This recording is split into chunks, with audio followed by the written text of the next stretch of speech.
Hey everybody, this is Gabe Hernandez for Comical Opinions. This video is talking about potentially more signs that IDW is in trouble.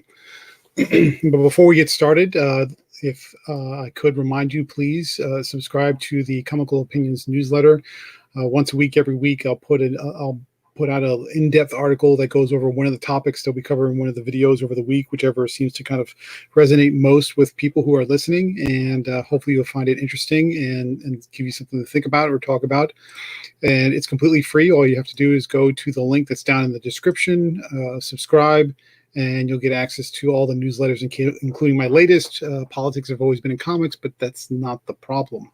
And I take a different stab at the politics have always been in comics question, and hopefully give you a little bit more detail and insight to kind of lay the groundwork that it's not the same type of problem that most people think it is.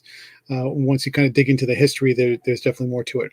So please go to the link down in the description, subscribe. It's completely free, and that'll help give me some information or lists and names that I can use to kind of do more cool things in the future to help build up this channel, to build up this newsletter, and give you more exciting perks and benefits once we start going live with them later on down the road. So let's get into it. The basis of this video, I should say, is due to an ICV2 article that just came out today. Image picks up 40 plus years of experience with 2 hires of vets from IDW. Now, in and of itself, people move around the comics industry all the time.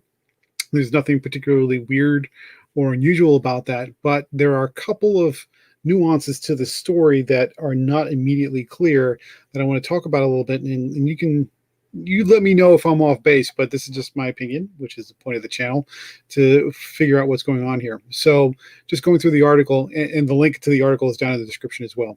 Image Comics has added over 40 years of experience to its sales department with 2 hires from IDW Publishing's Portland, Oregon office. Now, keep this in mind, the Portland, Oregon office. The company announced today the 2 hires, Dirk Wood and Alex Cox, will take on new roles in reorganized Image sales department. Now let's talk a little bit about what these 2 guys were doing at IDW and what they're going to be doing going forward. If we skip down a little bit, Alex Cox has joined Image as Director of Direct Market and Specialty Sales, reporting to Boyson, who is the person who was in Image that is going to be the new boss. In addition to managing relationships with direct market retailers and dynamic comic distributors, Cox will coordinate variant covers and manage convention sales. Now, Alex Cox here, from his description for what he was doing and everything he will be doing, is all about the monthly market. It's all about dealing with the local comic book shops, dealing with the retailers, maybe lining up artists to do variant covers, everything related to the weekly and the monthly sales at your comic book store that everybody kind of knows from just being a regular comic book purchaser. And that really is a kind of a big, important piece of what IDW is doing on a regular basis when it comes to putting out the comic properties for all their assorted titles. So they're taking that information away from IDW's Portland, Oregon office, transferring it over to Image. So that's what Alex Cox is doing.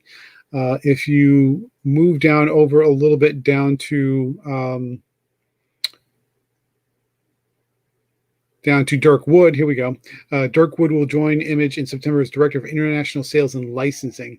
In that role, he'll represent the company at international shows, including Frankfurt Book Fair, Angoulême, I'm sorry, I'm not sure if I'm pronouncing that properly, International Comics Festival, Bologna, which is, I believe, in Spain, Children's Book Fair and London Book Fair, working to expand international sales and rights revenues.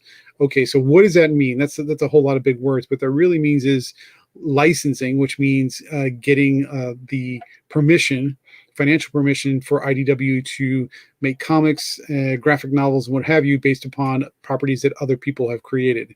So that's what the licensing is about. But also, when you look at the types of fairs he's going to, comics festivals, children's book fairs, London book fairs, those are places where you wouldn't find monthly comic floppies like you would see in a comic book store. These are more focused on things like graphic novels and children's books and hardcover books that are based on those same properties. So they're really going off to probably the graphic novel market, probably because of the children's book fair, the young adult market as well. So this is really taking those properties and going beyond the monthly comics into graphic novels and what have you. So all of that is disappearing from IDW. And you say, okay, well, that's fine. Again, people move around all the time. So what's the big deal? Again, I want to take you back to this little comment here. Where are they coming from? They're coming from the Portland, Oregon office. Okay, so if we go back to IDW's information about their, sort of the About Us page.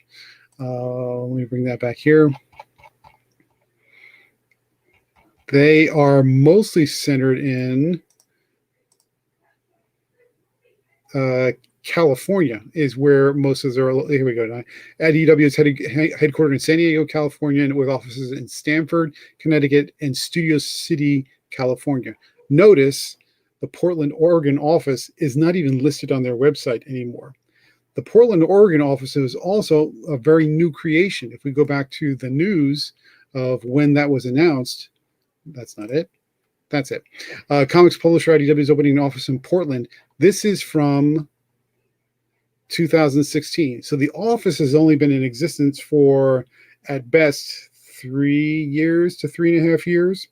So a couple things are to note here when you combine those pieces of information.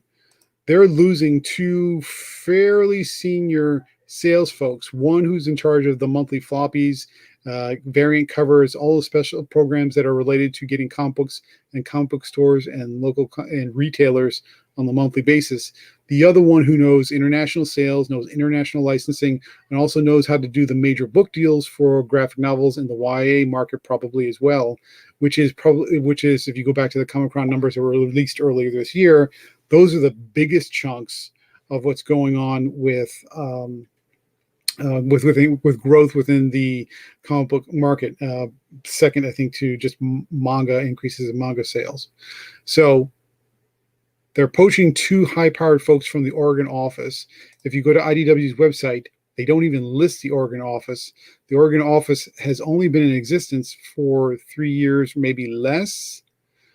And IDW just took out a private placement of worth about $12.3 million earlier this spring. If you're not familiar with what a private placement is, it's basically selling out your stock to private investors rather than going public. So that means they had to sell part of their ownership of their company to get an infusion of cash. They're not even listing one of their highly publicized key offices anymore, and 2 of their key individuals who are responsible for licensing and book sales, both in the monthly floppies and the graphic novel market, are now gone. And you say, well, people move around all the time. Maybe they're just leaving and they're going to replace them. If you go over to IDW's website for job placement, nothing listed. Nothing for the Oregon, not even listing the replacement for those 2 roles. They're listing nothing at all for the Oregon offices. As a matter of fact, the only 2 roles that they have listed for job opportunities for IDW are an executive administrator, which is basically an assistant in their offices, and a VP of business and legal affairs, which is a lawyer. That's it. So from the looks of it, they're sort of distancing themselves from the Oregon office, which hasn't even been open 3 years, maybe just a little bit more than that. 2 of their high level players that were working out of the Oregon office are now gone, and they had to sell off part of their stock value. If I could, yep, there we go. Part of their stock value for nearly $12 million just about 6 months ago, roughly, to get an infusion of cash. So when you put all that together, it sounds like they're both cost cutting, possibly considering closing their Portland, Oregon office, if I had to guess. They're losing staff that are key to making sure that they're getting comic books in the comic book stores and graphic novels into the book market, and they don't look to be hiring anytime soon. That says to me shrinkage. That says to me going smaller. Now, does that mean they're definitely going out of business? No, that's not what I'm saying at all. But what it does look like is they might be potentially closing their Portland, Oregon office, if I had to speculate, which may or may not be the case. If they do that, that just means they're consolidating all their infrastructure down into their key offices, which are located down in California, which is not necessarily a bad thing. but it definitely does make give the impression of belt tightening. And then when I look at what are the books that they're putting out as far as releases go, this is out this week, which is today's the 25th of August. So if I look at the title, this is 1, 2, 3, 4, 5, 6, 7, 14, 15, 16, 17, 18 titles, some of which are dupes against the same property. So, for example, you have 4 Transformers titles, 2 Star Trek titles, 3 G.I. Joe titles. So not a lot of diversity in their comic book titles. Some, not a lot. When you combine that and when we look at the solicitations for the future, there's not a lot going on, or at least I had a really hard time trying to find any complete list or comprehensive list of solicitations for IDW coming up, except for a few spot announcements here and there, mostly related to Lock and Key. I think a couple more related to Transformers. That was, and a couple, 1 or 2 small short 4-issue runs on some additional Star Trek titles. That was about it.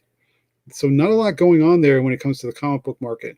So if I had to guess, I would say, if I shake my crystal ball and I say, okay, what's going on with IDW?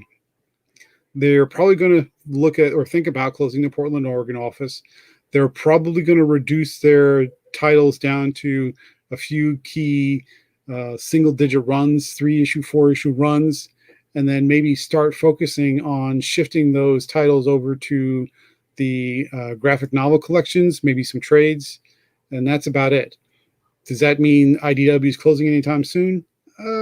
Maybe not. It's hard to say, but at the same time, it doesn't look good, especially when they just did this private placement for about $12 million about 6 months ago, which means that they need that cash, and they're willing to kind of basically sell the stock off out to private investors to get it. So let me know what you think. Does this mean that there's trouble ahead for IDW? Are they not long for this world, as I said in my description?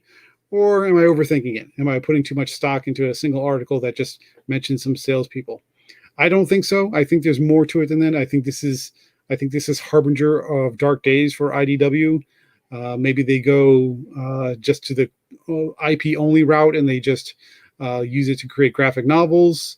Maybe they just consolidate into a single office. Who knows? Yeah, and there's always that possibility that they could go go bankrupt. But time will tell. We'll see. So let me know what you think. Am I crazy? Do I have really bad opinions, or do I have the right opinions? Let me know down below in the comment section. Please like, share, subscribe. And if you dislike this video, if you think this is a terrible opinion, give me that thumbs down. Let me have it in the comment section. Let me know what you think. I really want to hear your response and your reaction to this opinion. And again, don't forget to subscribe to Comical Opinions. The link's down in the description. Just put in your email, subscribe. You'll be the first to know when new articles come out.